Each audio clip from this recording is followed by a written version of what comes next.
11 सितंबर 2025 5:43 यानी 5:45 AM पर मस्जिद नबवी के अंदर जब लोग सुबह फजर की नमाज के बाद वापस जा रहे थे, अचानक से एक ज़ोरदार धमाके की आवाज़ सुनी गई और एक रोशन मिसाइल जैसी चीज़ को देखा गया जो कि बिल्कुल मस्जिद नबवी के करीब मौजूद थी। मकामी लोग और विजिटर्स दोनों इसको देखकर हैरान रह गए क्योंकि इनको लगा कि शायद मस्जिद नबवी पर किसी ने मिसाइल से हमला करने की कोशिश की है और यहाँ पर मौजूद बहुत से लोगों ने इस मंजर को वीडियो के अंदर कैप्चर भी कर लिया जो कि सोशल मीडिया पर मुख्तलिफ एंगल से देखी जा सकती हैं। अब इन वीडियोस को देखकर शुरू में तो मुझे लगा कि शायद ये कोई एडिटेड या फिर AI जनरेटेड वीडियोस हैं, लेकिन जब न्यूज़ में इस बारे में सर्च किया तो पता चला कि ये इंसिडेंट रियल में हुआ है। पर सऊदी ऑफिशियल्स की तरफ से अभी तक जब तक मैं ये वीडियो रिकॉर्ड कर रहा हूँ कोई ऑफिशियल स्टेटमेंट सामने नहीं आया। सिर्फ इतना कहा गया है कि लोग सोशल मीडिया पर इस मामले पर तरह तरह की अफवाहों पर यकीन ना करें, बल्कि इस मामले के अंदर सऊदीया की ऑफिशियल स्टेटमेंट का इंतज़ार करें क्योंकि हम इन्वेस्टिगेशन कर रहे हैं कि असल मामला है क्या। पर जब इस वाक़े को न्यूज़ की तरफ से देखें तो एक बात तो कंफर्म हो जाती है कि वीडियो के अंदर देखा जा सकता है कि एक बहुत बड़े ब्राइट ऑब्जेक्ट जो कि असल में एक मिसाइल था सऊदी एयर डिफेंस सिस्टम की तरफ से इंटरसेप्ट करके गिराया जाता है और ये जो ज़ोरदार आवाज़ सुनी गई थी वो दरअसल इसी के धमाके की थी। पर अच्छी बात यह है कि इस दौरान कोई माली और जानी नुकसान कोई नहीं हुआ। अब मैं आपको समझाता हूँ कि ये तमाम मामला दरअसल हुआ क्या है।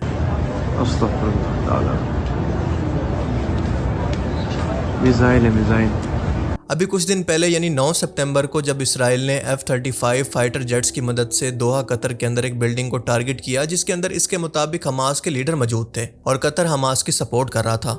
उस वक्त तो कतर के मुताबिक कोई जानी और माली नुकसान नहीं हुआ था, लेकिन अब ये क्लियर हो चुका है कि कम अज़ कम इस हमले के अंदर 6 अफराद मारे गए थे जिनमें से हमास के चंद लोअर रैंक के मेंबर और इसके अलावा कतरी सिक्योरिटी अफसर भी इसमें शामिल हैं।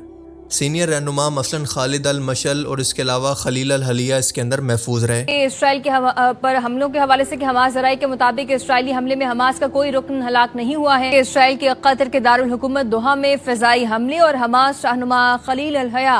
और ज़हीर जबरीन इसराइली हमले में शहीद हो गए हैं। पर आपको बताता चलूं कि इसी हमले के दौरान इसराइली फाइटर जेट्स ने 3 दिन के अंदर कतर को मिलाकर टोटल 6 मुल्कों को निशाना बनाया था। जी हां, अल जजीरा ने यह रिपोर्ट किया है कि इसराइल ने कतर, यमन, गजा, शाम, लिबनान और ट्यूनिस पर एक साथ हमला किया है। इसराइल ने 72 घंटे में 6 मुल्कों पर हमले किए। कतर, गजा, यमन, शाम, लेबनान और ट्यूनिस पर हमले किए। अब यहाँ पर समझने वाली बात यह है कि इसराइल ने यह हमला रेड सी की सरहद को क्रॉस करके किया था, किसी मुल्क की सरहदी हदूद को इस्तेमाल करके नहीं। उसने इस हमले के लिए सऊदी अरेबिया की हदूद को इस्तेमाल नहीं किया। अब बाकी मुल्कों को तो हम बाद में डिस्कस करेंगे, लेकिन इस वाक़े का ताल्लुक क्योंकि यमन के साथ है लिहाजा सबसे पहले उसको डिस्कस करते हैं। इसराइल ने इसी हमले के दौरान यमन के शुमाली इलाकों मसलन अलजूफ और सना वगैरह के अंदर हूती ग्रुप के ठिकानों, फौजी मरकज़ और इनके फ्यूल स्टोरेज पर हमले किए थे। अब आप में से काफ़ी लोग ये नहीं जानते होंगे कि हूती ग्रुप दरअसल है क्या। अब वैसे तो इसकी पूरी हिस्ट्री है, लेकिन मुख्तसर ये जान लें कि ये ज़ैदी शिया ग्रुप है। इसना अशरी शिया जैसा कि ईरान या फिर इराक के अंदर मौजूद है, ये वो ग्रुप नहीं है, लेकिन फिर भी ईरान के साथ इनके अच्छे ताल्लुकात बन चुके हैं और आज इन्हें लिबनान और ईरान दोनों मिलकर माली और मिलिट्री सपोर्ट करते हैं। बुनियादी तौर पर शुमाली यमन यानी सादा और सना वगैरह को ये कंट्रोल करते हैं और 2014 के अंदर हूसियों ने यमनी दारुल हुकूमत सना पर कब्जा कर लिया था और सदर मंसूर हादी को बेदखल कर दिया था। अब सऊदी अरब और ईरान क्योंकि शिया सुन्नी फ़िरका की वजह से एक दूसरे को नापसंद करते हैं, लिहाजा जब सऊदीया ने यह देखा कि ईरान का एक हामी ग्रुप यमन के अंदर ताकत पकड़ रहा है और अनकरीब सऊदीया के अंदर भी पहुंच सकता है क्योंकि यमन और सऊदीया एक दूसरे के हमसाए हैं, इनके आसपास बॉर्डर मौजूद हैं और इसीलिए 2015 के अंदर सऊदी अरब ने यमन के अंदर फौजी मदाखलत शुरू कर दी। हूसी बागी अक्सर सऊदी शहरों अबहा, जाजान, रियाज वगैरह पर ड्रोन और मिसाइल हमले करते रहते हैं जो कि आप अक्सर खबरों के अंदर सुनते रहते हैं और इसके जवाब में सऊदी अरब ने यमन पर फ़िज़ाई बमबारी की जिसकी वजह से बहुत बड़े इंसानी बहरान पैदा हुए, लोग भूख की वजह से वहाँ पर मरने लगे। अब आते हैं गज़ा की सूरत हाल की तरफ। जब इसराइल और गज़ा के तनाज़े ने ज़ोर पकड़ा तो हूसियों ने यह ऐलान किया कि वो फ़लस्तीन की हिमायत के अंदर इसराइल पर हमले करेंगे और इसके बाद इन्होंने रेड सी और अरेबियन सी के अंदर इसराइली या फिर इसराइल से जुड़े जहाज़ों पर हमले शुरू कर दिए और इसकी वजह से आलमी ट्रेड और आलमी शिपिंग ख़ास तौर पर जो कि स्विस कनाल के रास्ते से जाती थी बुरी तरह से मुतासिर हुई। हूसी बागी कई बार यमन से इसराइल की तरफ लंबे फासले के मार करने वाले मिसाइल और ड्रोन भी छोड़ चुके हैं जिनमें से ज़्यादातर अमेरिकन बेसिस और इसराइल के एयर डिफेंस सिस्टम ने रास्ते में तबाह कर दिए। तो जाहिर है कि इसराइल ने इन पर हमला तो करना था ताकि इनकी ताकत को तोड़ सके। पर यमन के लिए मसला ये है कि हर बार जब भी वो इसराइल पर हमला करने की कोशिश करता है तो रेड सी के अंदर मौजूद अमेरिकन और बरतानिया की नेवल शिप, इनके फाइटर जेट और इसराइली एयर डिफेंस सिस्टम कड़ी सिक्योरिटी की वजह से इनको गिरा देता है। خبروں کے مطابق عین ممکن ہے کہ اس بار حوثیوں نے یہ میزائل اٹیک راستہ بدل کر ریڈ سی کے راستے کرنے کی بجائے سعودی عرب کی حدود کو استعمال کرتے ہوئے کرنے کی کوشش کی ہو، لیکن سعودی عرب کی ایئر فورس اور امریکی ایئر بیس نے ان میزائل ڈرونز کو اپنی حدود کے اندر ہی روکنے کی کوشش کی ہو، اور اسی کی وجہ سے ہمیں یہ ویڈیو دیکھنے کو ملی۔ پر یاد رہے کہ سعودی آفیشلز نے ابھی تک اس بات کی کوئی تصدیق یا تردید نہیں کی، کیونکہ یہ بھی ممکن ہے کہ یہ کوئی جاسوسی کا ڈرون ہو۔ ابھی تک ہمیں اس بارے میں کوئی کنفرمیشن نہیں ہے۔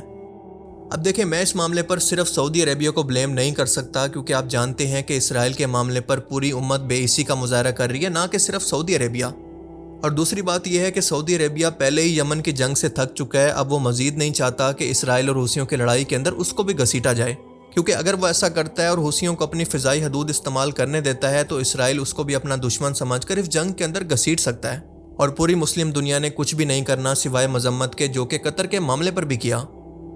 اب یہاں پر میں آپ کو ایک انتہائی اہم بات سمجھانا چاہتا ہوں۔ آپ یہ سمجھ لیں کہ اسرائیل کا مقصد حماس کو ختم کرنا بالکل بھی نہیں ہے، بالکل اس کا یہ مقصد نہیں ہے، بلکہ وہ 1967 کی تاریخ کو پھر سے دہرانا چاہتا ہے۔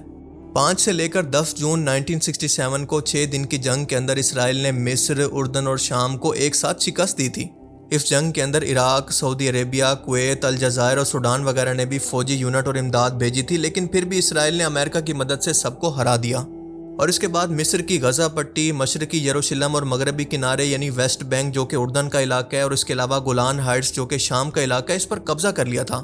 بعد میں یونائٹڈ نیشن کی قرارداد کے بعد ایک بار پھر سے صحرائے سینا اسرائیل نے 1979 کے اندر مصر سے امن معاہدے کے بعد، جس کو کیمپ ڈیوڈ اکارڈز کہتے ہیں، وہ واپس کر دیا، اور غزہ پٹی کے لیے 2005 کے اندر اپنی آبادیاں اور فوجی اڈے وہاں سے نکال لیے، لیکن غزہ پر محاصرہ اور سرحدی کنٹرول باقی رکھا۔ مغربی کنارے یعنی ویسٹ بینک اور مشرقی یروشلم آج تک اسرائیل کے قبضے میں ہیں،